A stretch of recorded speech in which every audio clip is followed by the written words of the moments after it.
ধনু তো সেজে ধনু বাবারে প্লাজো পরে ঘড়ি পরে চশমা বালি এত সেজে গুজে কোথায় যাবি? আরে না গো, কোথাও যাবো না।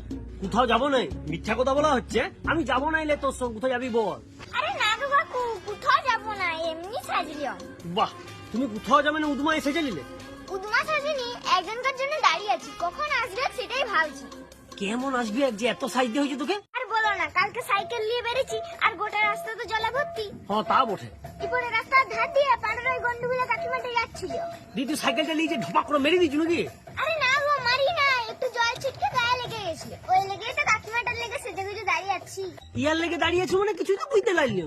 আরে কাকিমার গায়ে জলটা লেগে গেছিল বলে তো সে আমাকে খেদাড়ে নিয়ে আইছিল মারবে বলে। দিয়ে দিয়ে আর কি, আমি তো ছুটে পালিয়ে আইছি, আমাকে আর ধরতে পারেনি। তা ধরতে পারেনি সেটা তো বুঝলাম, কিন্তু তার লাগে তুই সেজে দাঁড়িয়েছো কেন? আরে কাকিমা বলেছিল, ধনু তুই আজকে পালালি, কালকে তোকে আমি দেখে নেবো। আর কাকিমা দেখতে আসবে, একটু সেজে গুজে দাঁড়াবো না, তুমিই বলো।